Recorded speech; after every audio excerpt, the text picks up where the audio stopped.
Assalamualaikum warahmatullahi wabarakatuh.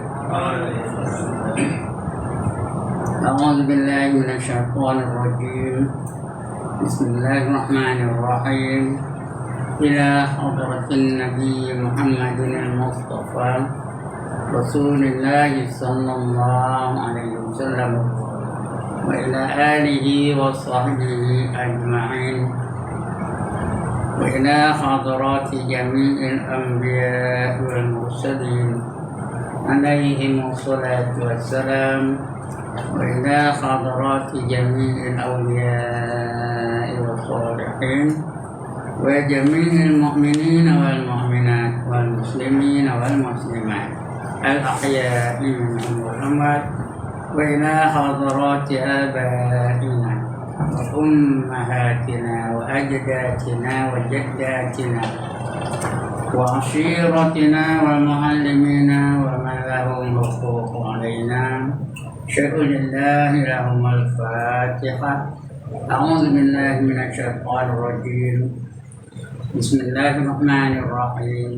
الحمد لله رب العالمين الرحمن الرحيم مالك يوم الدين.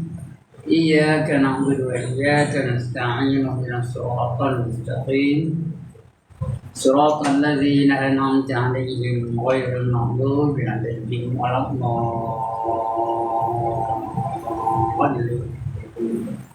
آمين.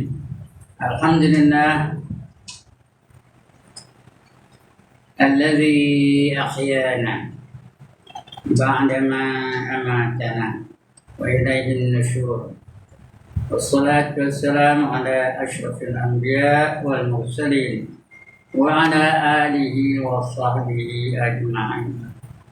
رب اشرح لي صدري ويسر لي أمري واحلل عقدة من لساني يفقهوا قولي. سبحانك لا علم لنا إلا ما علمتنا إنك أنت العليم الحكيم. ولا حول ولا قوة إلا بالله العلي العظيم. Amma ba'd. Yang dimuliakan Tuan Pengerusi dan adik-adik jawatan kuasa Sarawak, yang berbahagia tuan-tuan imam, tuan-tuan Bilal, tuan-tuan guru, para alim ulama tempatan, ustaz-ustaz, ustazah-ustazah, pemimpin-pemimpin setempat, seterusnya tuan-tuan, puan-puan, hadirin hadirat, muslimin, muslimat yang dirahmati Allah sekalian. Alhamdulillah, syukur kita kepada Allah Subhanahu wa taala. Kerana pagi ini kita masih lagi dalam keadaan bernyawa. Allah bagi peluang kita untuk meneruskan kehidupan supaya kita berusaha dan berikhtiar untuk menjadi diri kita ni hamba-hamba Allah yang dapat pencerahan darinya. Apabila kita berjaya menjadi hamba Allah dan Allah iktiraf kita sebagai hambanya, balasannya tak lain tak bukan melainkan syurga. Dan itulah merupakan cita-cita kita. Tak siapa orang yang nak masuk neraka. Semua orang nak ke syurga. Walaupun orang tak semayang tu, dia nak ke syurga juga. Walaupun dia tidak menutup aurat, tapi dia nak ke syurga juga. Dia tak nak neraka. Kerana dia tahu neraka tu adalah tempat yang paling dahsyat, paling teruk. Tak ada siapa lalu nanggungnya, tak ada siapa lalu nuhurnya. Semua kita nak ke syurga. Cuma adalah halangan-halangan dia untuk mendapatkan syurga. Kerana musuh yang menentang, musuh yang mengelakkan atau menyuruh kita supaya jangan beribadat, dia antaranya lagi hebat dari kita. Hidupnya lebih lama dari kita. Namanya asalnya Azazil. Kemudian bila dia tak mau tunduk pada Adam, terus tukar namanya daripada Azazil jadi Iblis.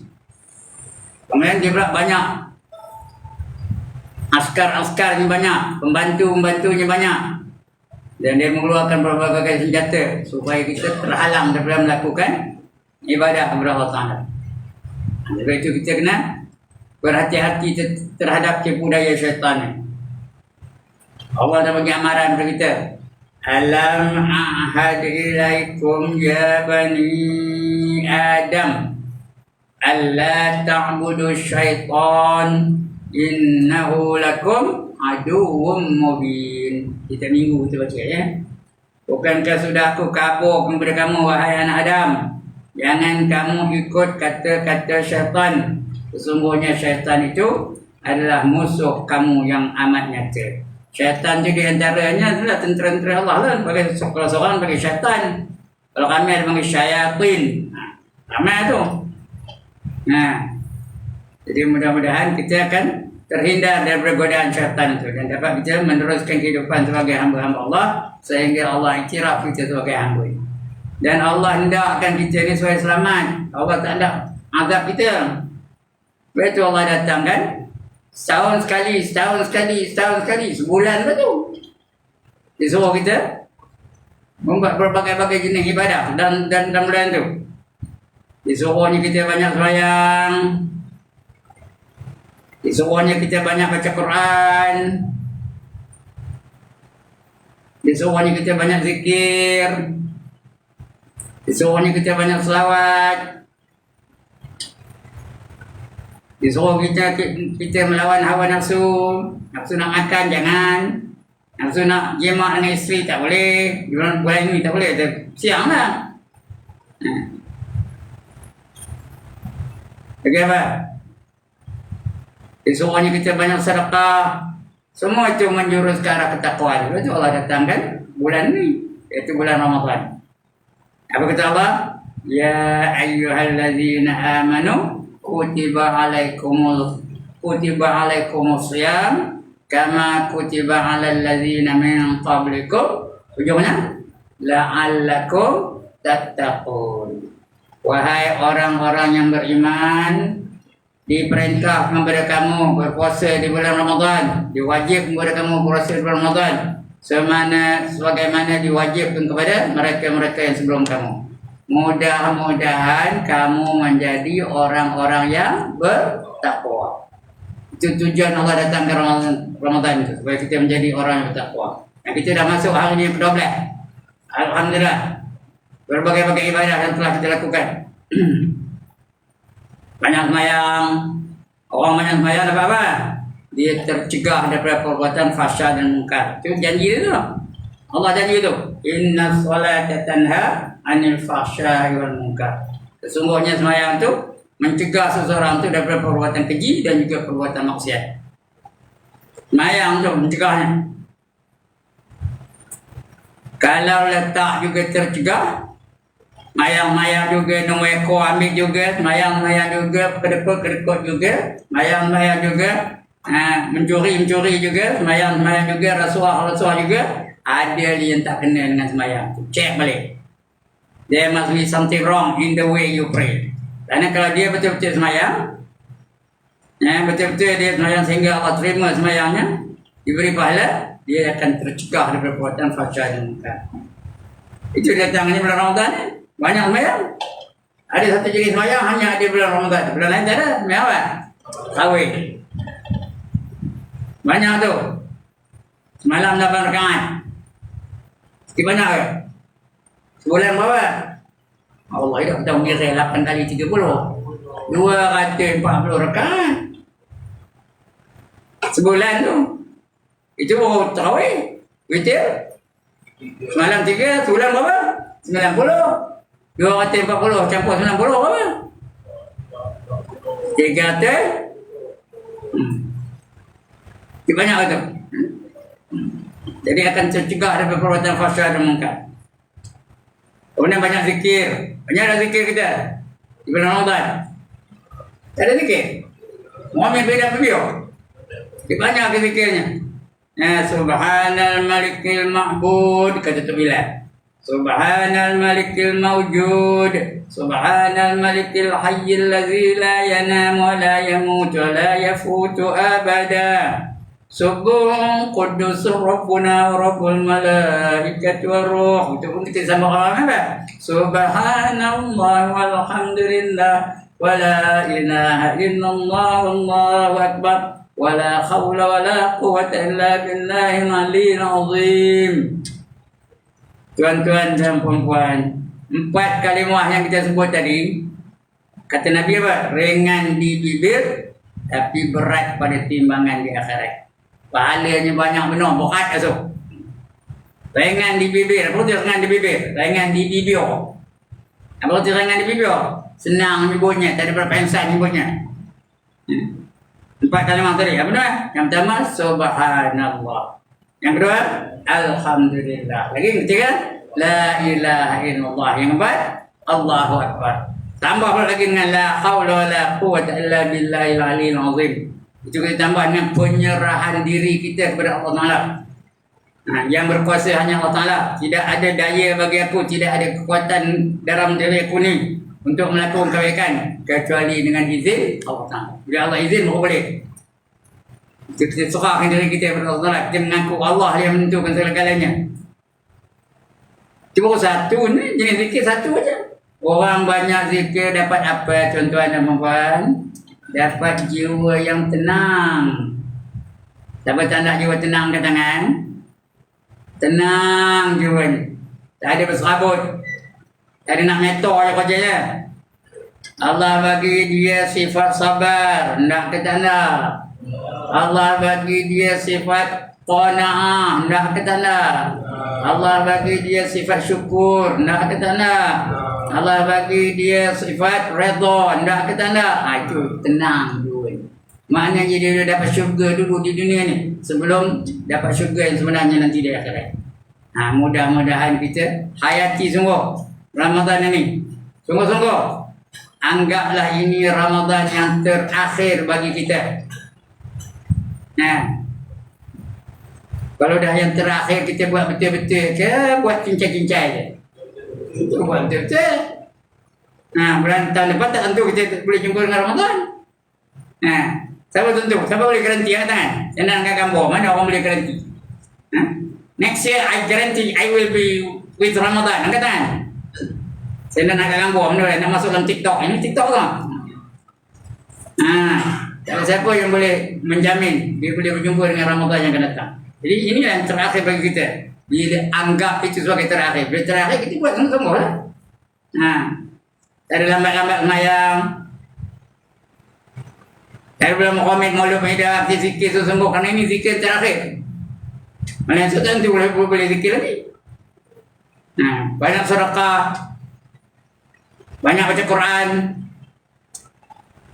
Banyak sabar. Itu dilatih kita ni supaya menjadi orang-orang yang bertakwa. Baik itu pantang mukadimah nak 2 jam boleh jadi mukadimah tu. Bab Ramadan ni. Untuk pagi ni kita sambung pembacaan kita. Baca hadis yang keempat Nabi. Penutup hadis yang keempat malam pagi ni. Hadis itu maksudnya macam ni. Ada orang buat ibadat sehingga dia dengan syurga jaraknya hanya 1 hasta. Dekat nak masuk syurga. Tapi dekat nak mati, ada je benda-benda yang menyebabkan itu. Tak lagi beribadat. Malah yang buat dosa. Dan dia mati dalam keadaan dosa. Akhirnya dia masuk neraka. Padahal dia pun mula-mula tengah muda pun hebat ibadatnya. Dekat nak mati, dia buat benda-benda maksiat yang menyebabkan dia masuk neraka. Ada pula orang, dia buat jahat saja. Dosa yang macam. Semua buatnya. Sehingga dia dengan neraka tu, tinggal sehasta je. Dah dekat benar nak masuk neraka tu.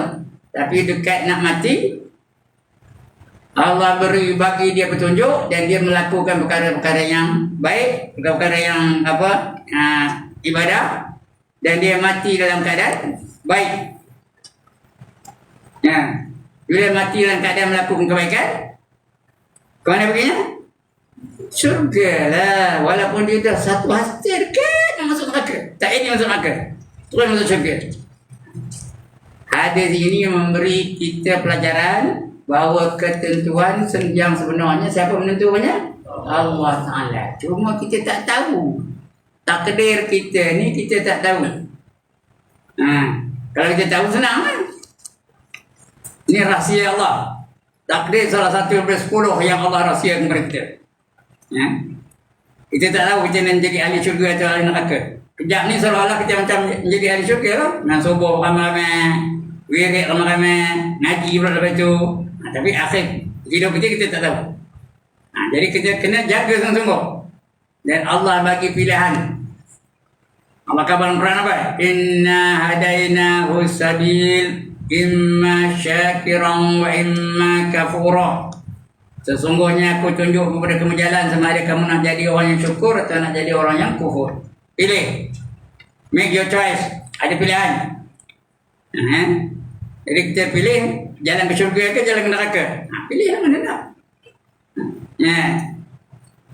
Itu dah. Walaupun kita tak tahu, kita boleh usaha, boleh ikhtiar. Mudah-mudahan Allah dorongkan kita supaya menjadi ahli syurga sampai kita mati. Tu Imam dah doa tadi, Allahumma khtim lana bi husnil khatimah. Dia dah doa tu, ya Allah jadikanlah kesudahan kami dengan sebaik-baik kesudahan.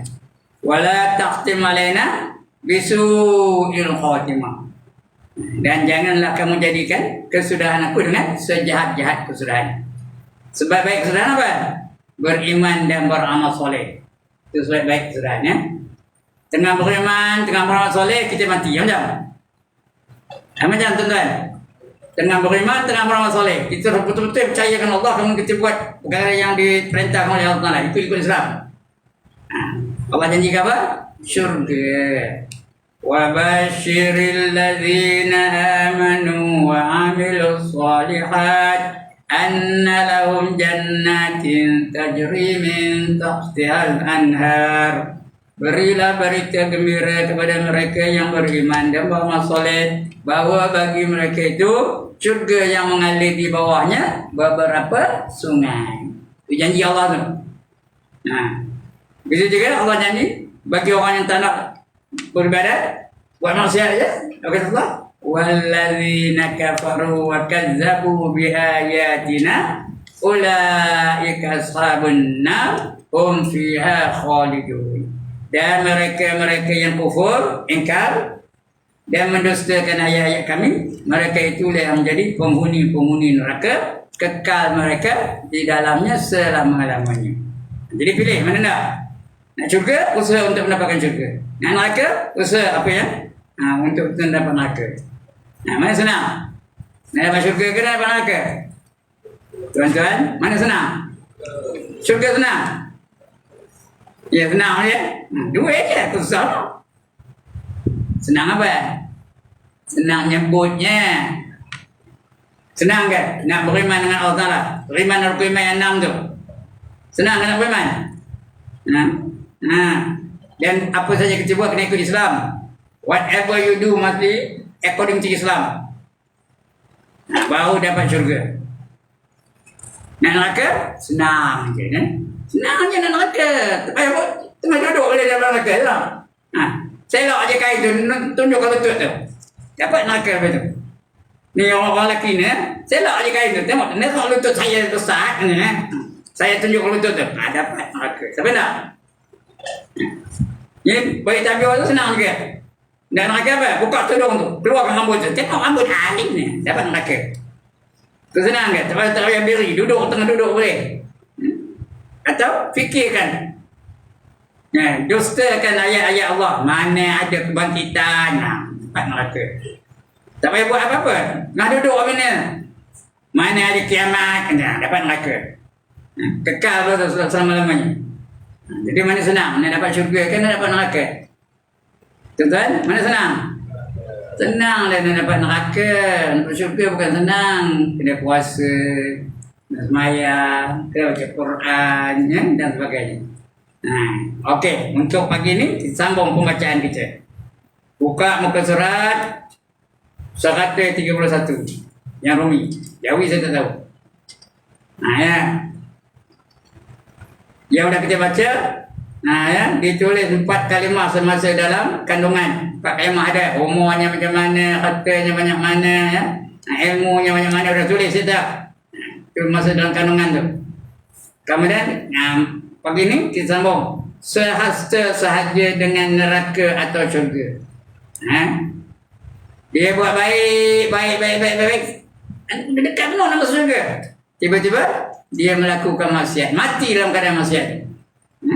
Contohlah, contoh bukan betul berlaku ni tau. Dia semayang rajin, baca Quran rajin, sedekah rajin, semua rajin. Ya, dekat penuh nak masuk syurga. Tiba-tiba malam itu dia mimpi. Ya, datang Haji Ibrahim menyeruput dalam mimpi ni. Kamu esok ambil nombor ekor je. 5944. Macam itu kedua tu mimpi tu, kedua malam dia menjaga 5944 ni. Betul pukul 4 mimpi lagi sekali. Kamu jangan lupa ya. Dia mimpi pada datang. Siapa datang? Haji Ibrahim datang. Kamu ambil nombor 5944 ni ya. Itu pukul 5 pagi nak bangkit sekarang subuh tu, mimpi lagi sekali. Haji Ibrahim datang lagi. Nah, lupa tau. 5944 yen. Esoknya pergilah ke kedai beli nombor 5944. Ya? Masuk tiket dalam poket. Nyang jalan, langgar di lori. Padam. Macam mati baik ke mati jahat? Mati jahat tu. Karena dia dah ditentukan apa itu nasib dah tentu ya. Jadi kita jaga itu. Boleh tak kita elakkan? Boleh, kerana Allah dah janji. Kamu nak suka, buat baik. Nak nakal, buat jahat. Itu ketentuan dari Allah SWT. Alright. Itu ya. Contoh je tadi tu ya. Jangan mengambil nombor pula tau. Jangan lebih dengan ambil pula 5944. Masih mulut ustaz dah keterai dengan apa? Takut mati neraka dah.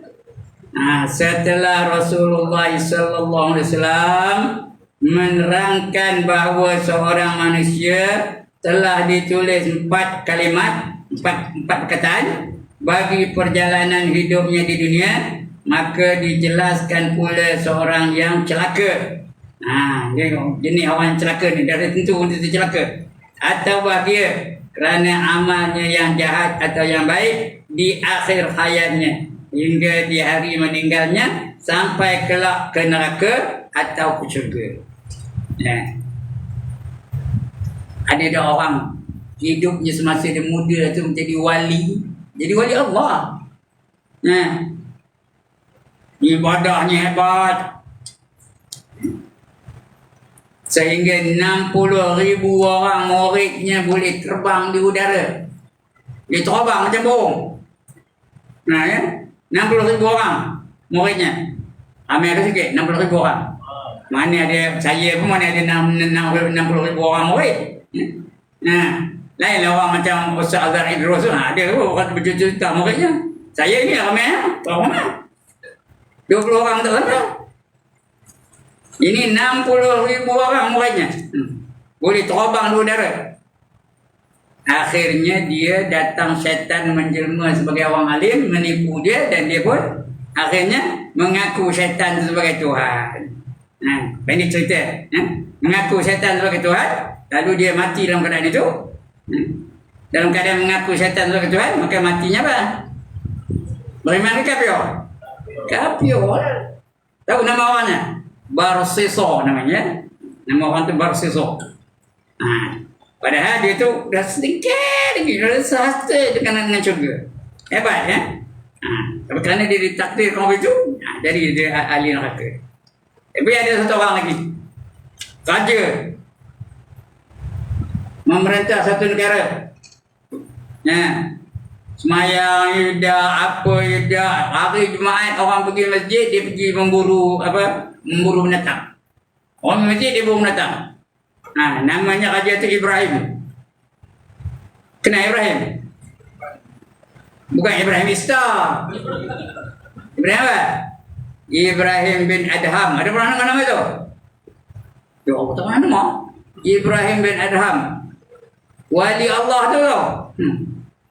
Namanya Ibrahim bin Adham. Dia raja. Tengah dia berburu binatang tu, turun dia dari kuda, dengar suara dari pelana kuda itu. Tahu pelana? Lapik kaki dia, lapik punggung kuda itu. Ya. Pelana tu bercakap pada dia, kamu ni apa nak jadi? Udah nak mati semayang hidup, berburu binatang lagi, orang pergi jemaat kamu maksiat ni. Kamu nak masuk neraka kan? Kamu bukan lama menua dalam dunia ni. Dia tengok siapa cakap ni. Rupanya pelana kuda yang cakap pada dia. Oleh kerana itu dia lepas itu turun dari kudanya, jalan kaki. Tak tunggu kuda lagi dah. Berjalan-jalan, tak balik ke sana. Terus menuntut ilmu dari kampung ke kampung, dari kampung ke kampung, dari kampung ke kampung menuntut ilmu. Sudahnya jadi alim. Lepas itu dia ngajar ilmunya. Sampai dia mati dalam keadaan memberi ilmu pada manusia. Bukan hanya menuntut, dia dah tahu, dah pandai. Dia ngajar manusia. Dia jadi tu guru. Akhirnya dia mati sebagai Syekh Ibrahim Adham. Dah jadi wali Allah. Itu kenapa? Kerana dalam takdir, dalam lauh mahfuz, dia menjadi ahli bahagia. Menjadi ahli syurga. Itu namanya Ibrahim, ya. Mudah-mudahan Ibrahim asal macam itulah. Doa lah, amin. Mudah-mudahan kita dapat macam itu, ya. Okey. Ya, menurut hadis tersebut, iaitu hadis yang keempat itu, seseorang yang celaka itu dalam masa hidupnya telah beramal dengan amal ahli syurga. Artinya telah melakukan taat dan menjauhi larangan hingga tidak ada jaraknya dengan syurga kecuali satu hasta. Dekat-dekat nak masuk syurga, satu hasta saja. Lagi oleh terlampau dekatnya kepada syurga itu, dan tidak ada halangan kecuali ia belum lagi mati. Tak masuk syurga tu kenapa? Dia belum mati aja. Kalau dah mati kan dia masuk syurga dah.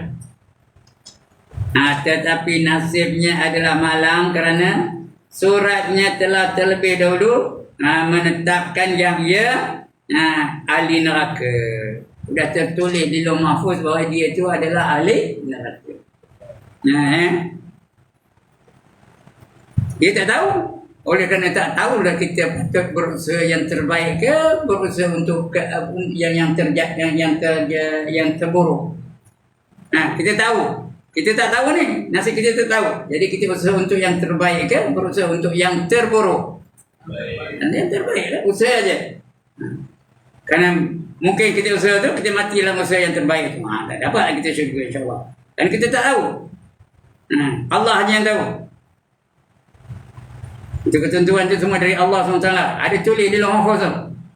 Umurnya berapa, ajalnya bila, ada tulis. Kita tak tahu.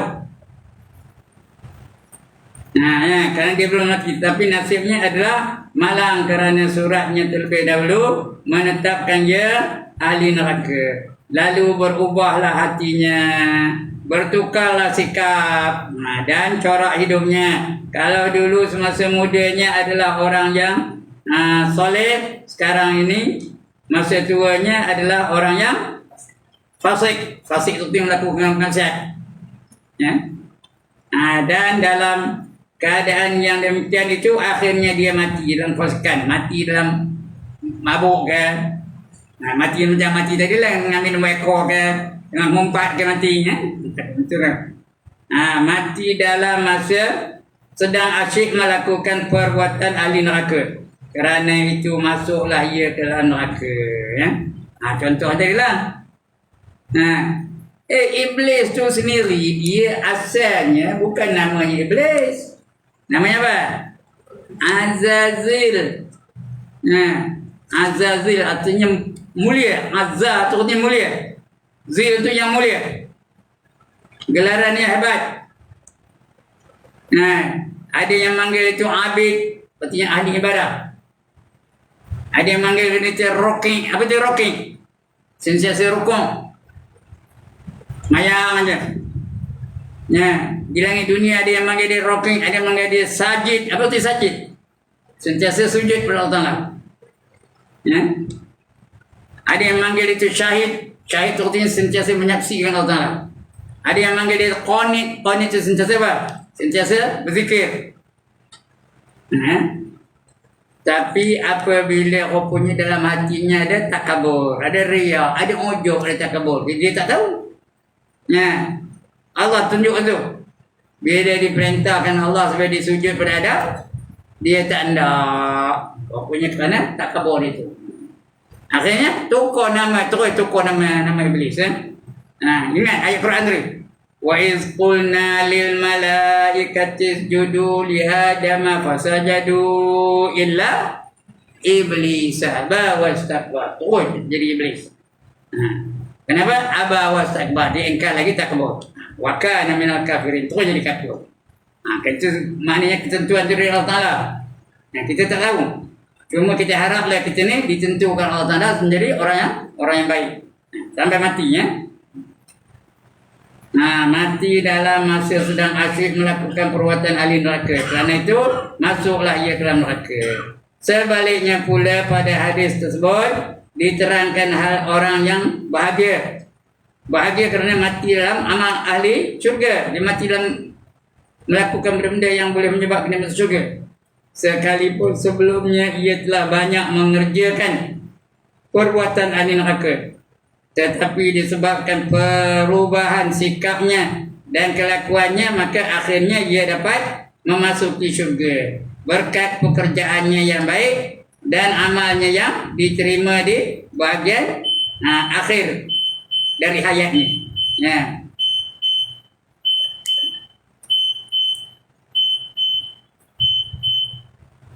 Baik.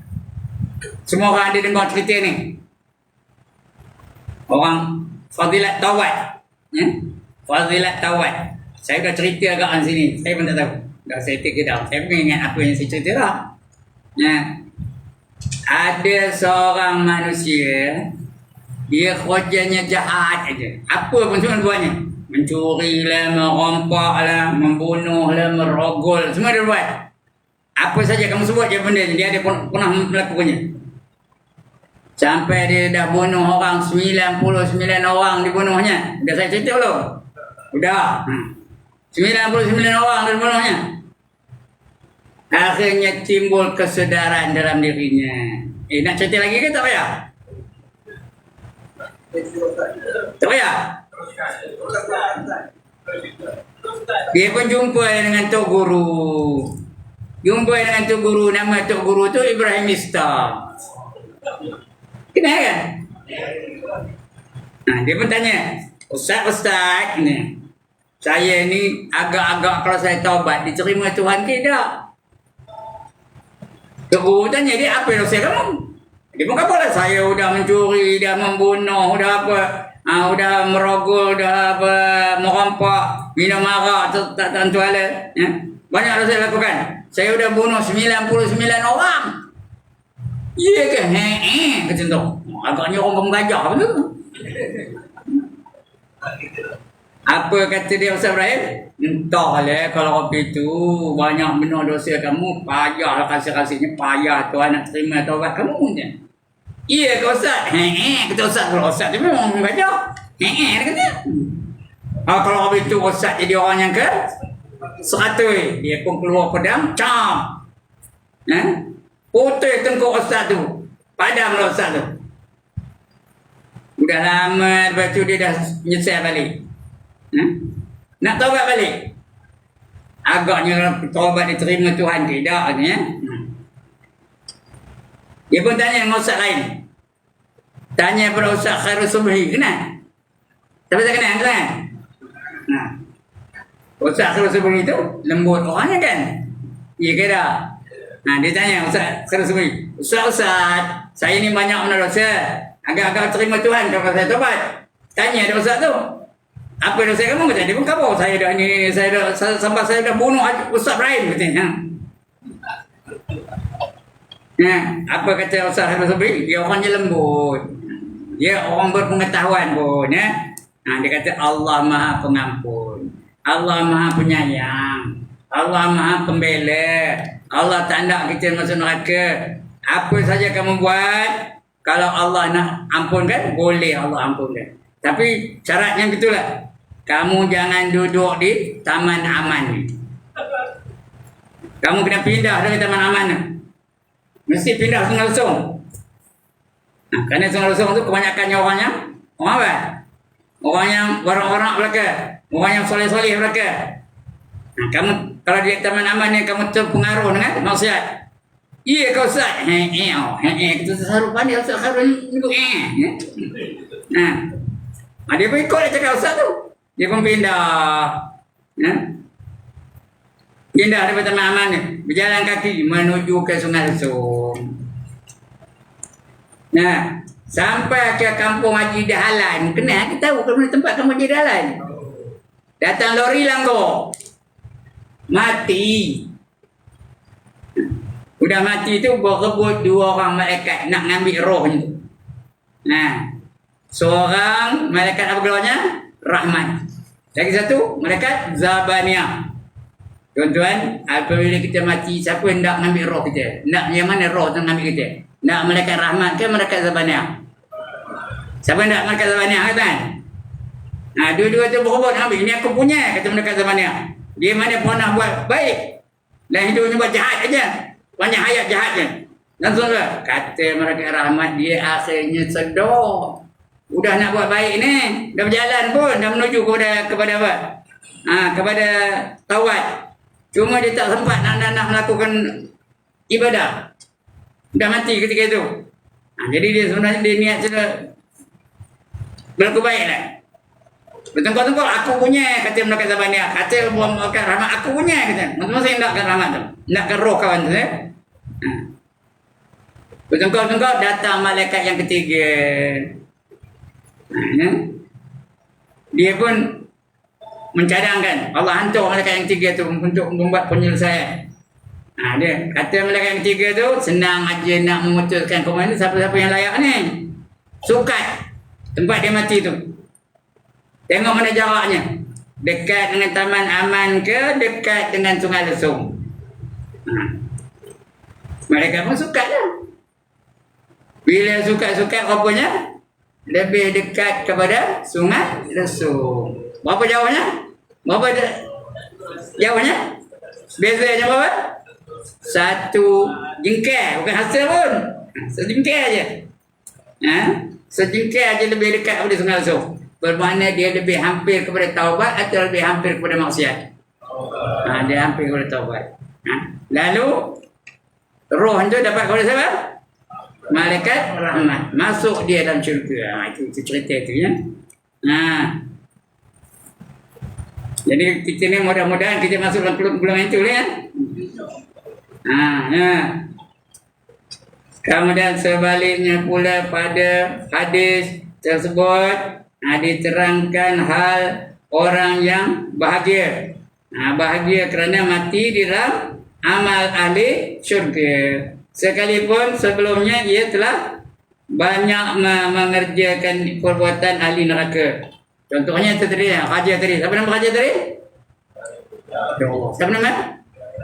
Ibrahim Isa. Ibrahim Adham ya. Perbuatan ahli dia dah buat, tetapi disebabkan perubahan sikapnya dan kelakuannya, maka akhirnya ia dapat memasuki syurga. Perempuan pada waktu itu ada seorang apa? Nama tak sebut. Tapi dia kerjanya apa? Semua orang tahu cerita ni. Dia kerjanya pelacur. Tahu pelacur? Tak tahu pelacur? Jalan. Menjual diri dia. Pada satu hari dia balik daripada pelacuran, dia nampak seekor anjing. Anjing tu nak apa? Nak minum. Nak ambil air dalam lubang tu. Lubang tu sempit. Jenuh tak dapat dia minum air tu. Kenapa? Lubang tu jauh. Dah jauh sempit tu tak sampai lidahnya. Tu jelat. Nampak dia perempuan tadi. Lalu perempuan tu apa? Ambil kasutnya. Dicedoknya. Air dalam lubang tu, dia bagi anjing tu minum. Naik kata anjing tu minum. Kerana perbuatan dia terhadap anjing tu, akhirnya dia diampunkan dosanya. Bila dia mati, dia masuk ke dalam syurga. Itu ketentuan tu, menandakan ketentuan bahagia atau menderita. Siapa menentukannya? Allah Ta'ala menentukannya. Ini. Melihat kenyataan hadis ini, teranglah bagi kita bahawa yang menentukan akhir hayat dan kesudahan amal ialah suratan atau tulisan kitab yang ditetapkan terlebih dahulu. Ada kitab kita ni namanya Lauh Mahfuz. Apa yang tulis itu kita tak tahu. Yang tahu siapa? Hanya Allah aja. Ingat 10 perkara yang menjadi rahsia Allah. Siapa tak tahu? Kita tak tahu, malaikat tak tahu, siapa tak tahu? Allah yang tahu. 10 perkara. Saya dah khabar di sana 10 perkara tu. Dah. Tanya tu satu macam mana? Kau dah jawab. Di antaranya takdir ya. 10 perkara. Lain kali lah. Itu rahsia Allah Ta'ala yang tahu, yang lain tak tahu.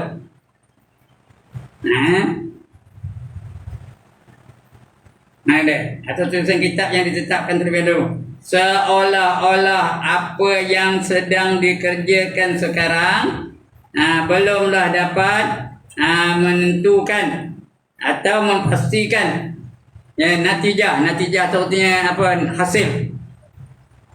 Belum dapat memastikan natijah atau kesudahannya. Kalau demikian, apakah faedahnya beramal dan mengapakah bersusah payah berusaha? Tunggu sajalah keputusan takdir. Itu orang Jabariyah itu. Tunggulah takdirnya. Dia serah pada takdir saja. Usaha tak ada. Sedangkan kita ni ada dah Allah bagi usaha, ada dah Allah bagi ikhtiar. Buat usaha dengan ikhtiar. Jangan ikut takdir saja. Kita tak tahu pun takdirnya, kalau tahu senang, kita tahu. Kalau demikian, apakah faedah beramal dan mengapakah bersusah payah? Tunggu sajalah keputusan takdir. Inilah pertanyaan yang selalu timbul. Kalau Allah menentukan sekali, apa payah aku semayang? Apa payah aku puasa? Apa payah aku sedekah? Buat aja lah. Kalau Allah kata aku jadi ahli syurga, ada syurga lah. Walaupun tak semayang, walaupun tak puasa, walaupun tak sedekah dan sebagainya, walaupun mencuri. Itu salah tu ya. Sungguh-sungguh meragukan. Dan pada zaman Rasulullah pernah juga berbangkit soal yang seperti ini, sebagaimana telah diterangkan Rasulullah dalam satu hadis. Hadis itu ini bunyi ya. Ma minkum min ahadin illa wa qad kutiba maq'aduhu minan nar wa maq'aduhu minal jannah. Faqalu ya Rasulullah afala natkila ala kitabina wa nada'ul amal. Qala i'malu fa kullu mayassaru lima khuliqa lahu. Amma man kana man ahla sa'adati fayasiru li amalin ahli sa'adah. Wa amma man kana min ahli syaqawah fayasiru li amalin ahli syaqawah. Thumma qara'a fa amma man aqta wattaqa wa saddaqa bil husna fasanuyassiruhu lil yusra. Ayat Quran. Wa amma man bakhila wastaghna wa kadzdzaba bil husna fasanuyassiruhu lil yusra. Ayat Quran tu. Fa amma man aqta wattaqa wa saddaqa bil husna fasanuyassiruhu lil yusra. Wa amma man bakhila wastaghna wa kadzdzaba bil husna fasanuyassiruhu lil yusra. Surah apa? Surah apa? Sudah diam lagi. Surah apa?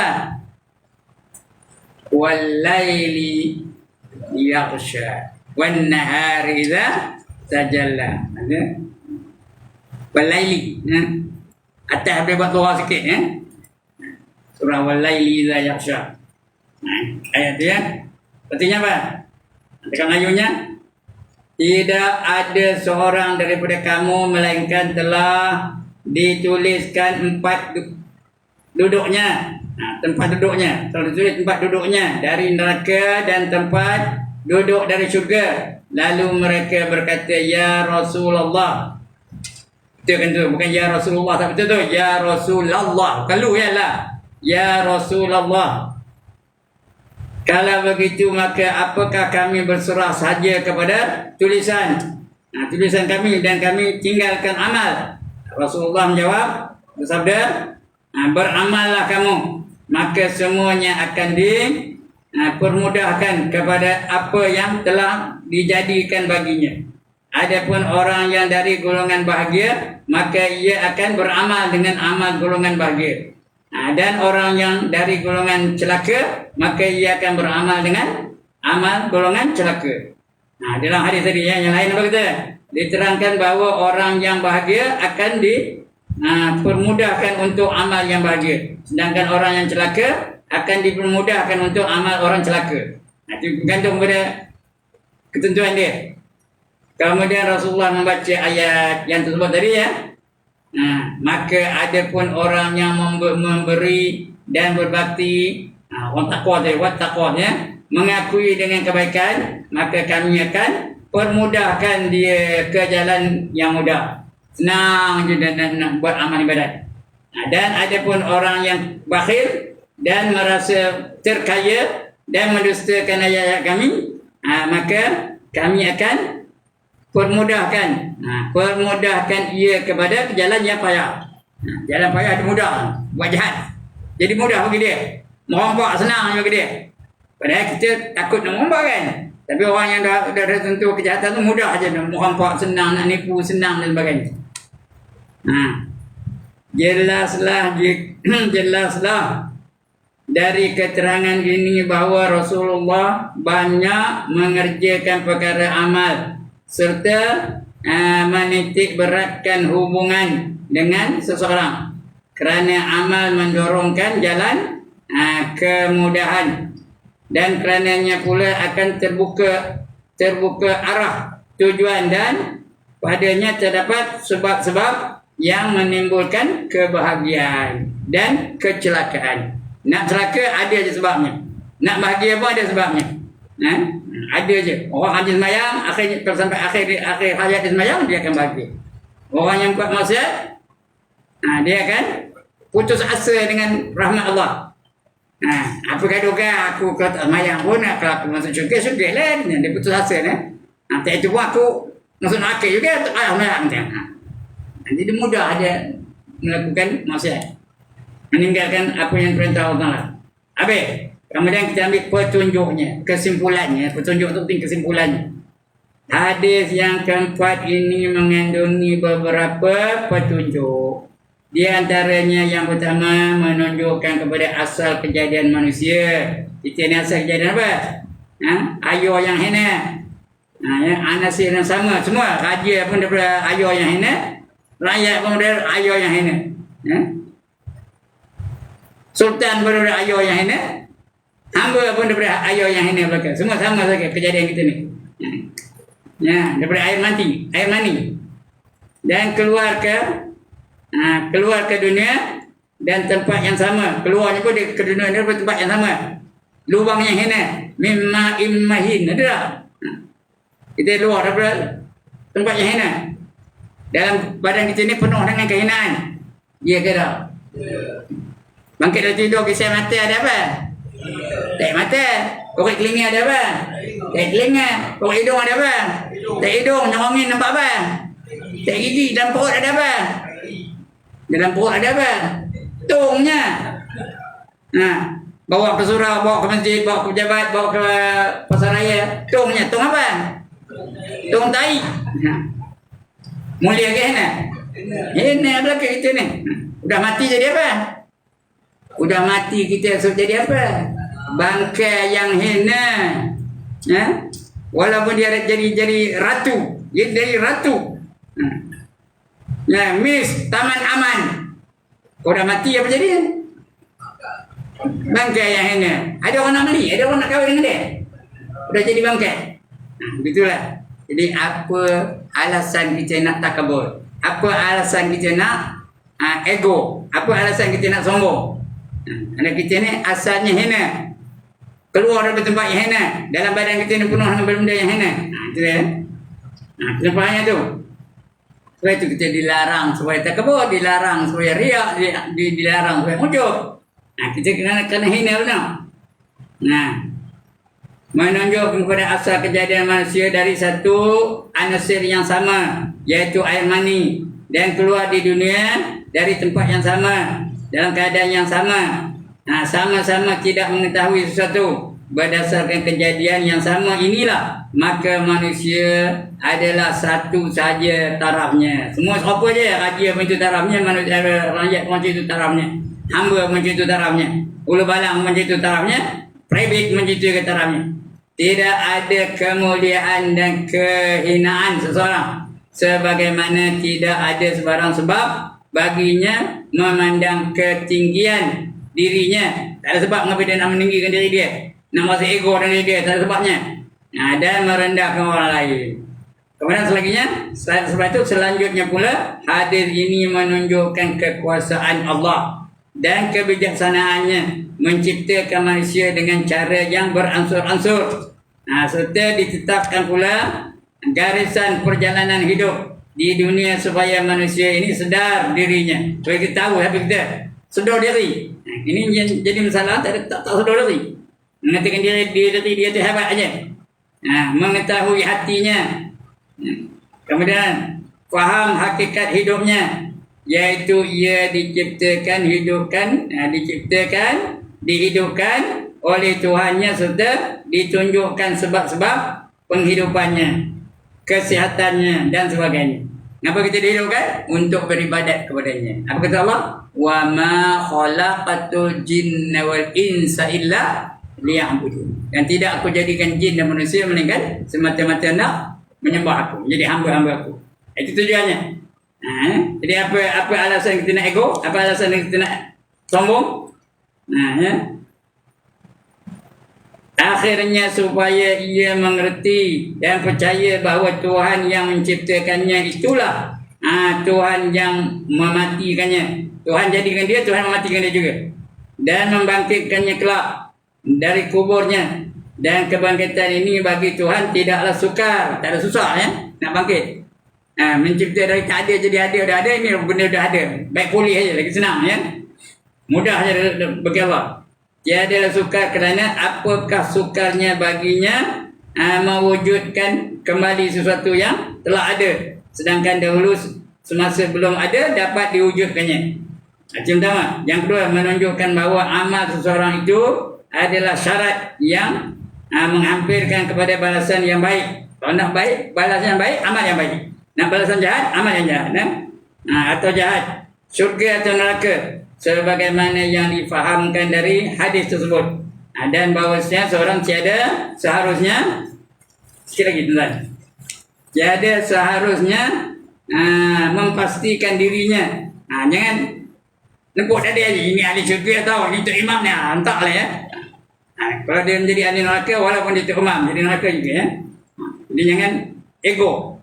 Memastikan dirinya masuk syurga kerana kebaikannya, dan memastikan orang lain masuk neraka kerana kejahatannya, atau membanggakan dengan amalnya dan merasa sudah cukup taatnya kerana ia tidak tahu bagaimana khatimah, apa itu khatimah, kesudahan bagaimana kesudahan dia, atau kesudahannya kelak bahagia atau celaka. Sikit lagi, apa yang seharusnya dilakukan ialah mengusahakan, kerana tak tahu tu kita buat yang terbaik dah, kerana tak tahu. Kita bukan tahu ahli syurga atau ahli neraka, tapi nak yang mana? Nak syurga kan nak neraka? Nak syurga, buat amalan-amalan yang boleh menyebabkan kita masuk syurga. Kerana tak tahu tu dilakukan oleh mengusahakan supaya amalnya itu yang baik itu terus menerus sepanjang hayatnya, serta memperelokkannya, mengawasi dari perkara-perkara yang merosakkannya, dan supaya selalu memelihara perjalanan hati atau jiwanya dari perubahan yang mendatangkan akibat yang celaka. Kalau tahu benda itu membawa kepada kecelakaan, jangan buat.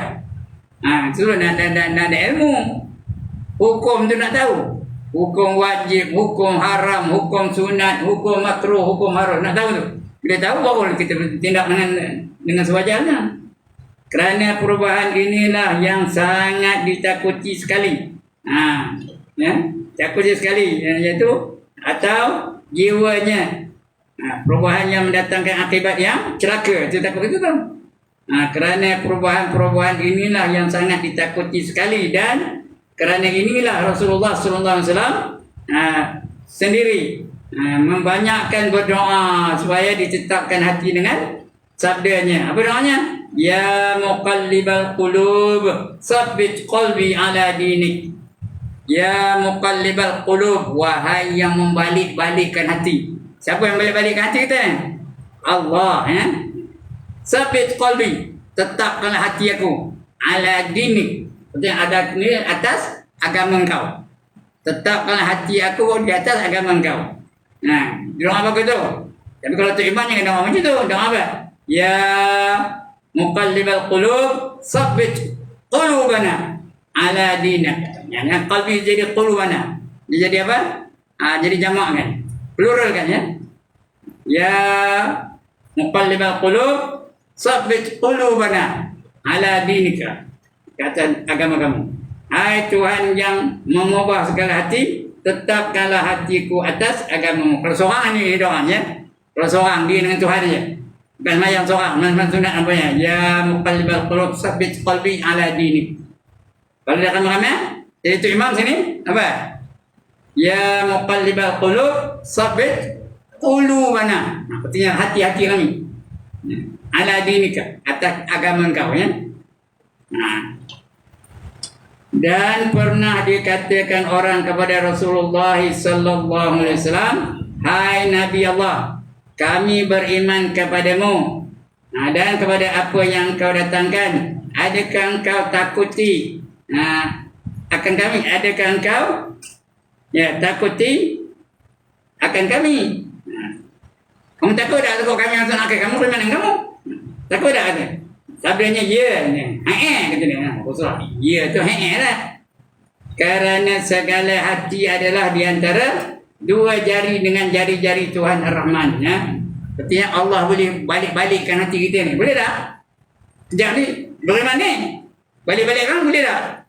Boleh ubah tak? Senang je nak ubah. Senang je Tuhan mengubah hati kita ya. Ni tengah puasa ni, balik rumah tengok, sedap makanan ada yang apa yang kita gemar tadi ada teridang ada. Lalu nahanya. Kalau nahanya itu baguslah tetap hatinya. Tapi kalau tak lalu, ya ada dah orang yang tak lalu. Ada tau. Tak lalu nahanya. Makan juga dia. Nanti tak puasa. Jadi tu segala hati tu Allah yang menentukannya. Ya kerana segala hati adalah di antara dua jari dan jari-jari Tuhan. Itu kinayah, betul sindiran. Bukan Tuhan ada jari mendekat jari kita ni. Ya, Azza wa Jalla. Apa tu yang Azza? Azza tu yang maha mulia. Wa dan Jalla tu agung. Allah tu maha mulia lagi maha agung. Yang diubah-ubahkannya betapa ia kehendaki. Apa yang tidak diubahnya. Dia jadi kita orang beriman tu. Jadi kita orang yang deraka tu ya. Wallahu a'lam. Ya. InsyaAllah kita akan baca hadis yang kelima. Bulan depan ya. Sian dulu. Sebelum saya tutup, ada siapa-siapa nak bangkang? Saya pun dah letih ni. 173 dah. Ayah pun tak ada. Baik. Siapa ada nak tanya? Tak ada juga. Dia nak balik benar ya? Tak apalah. Alhamdulillah. Sekian dulu. Ampun maaf. Mudah-mudahan kita dapat ilmu yang boleh kita manfaatkan dalam hidup kita ni. Dan kembali kita menjadi orang yang bertakwa. Yang mudah-mudahan Allah tak ada balik-balikkan hati kita tu terhadap benda-benda yang maksiat dan sebagainya. Sekian. Selamat berpuasa. Kalau tak jumpa lagi, selamat hari raya. Dan maaf zahir dan batin. Ya, mudah-mudahan kita diterima Allah ibadah kita. Kerana bulan puasa ni janjinya membuat dosa dah. Apa saja kita buat, kalau tak berdosa, dia jadi pahala ya. Tidur pun dapat pahala. Diam dapat pahala. Diam je, saya diam je. Macam orang bertasbih tau. Macam orang sebut subhanallah, subhanallah, subhanallah. Padahal diam aja. Begitulah seterusnya. Sekian aku qawli hadza wa astaghfirullahal azim li wa lakum wa lisairil muslimin wal muslimat wa ya fawzal mustaghfirin.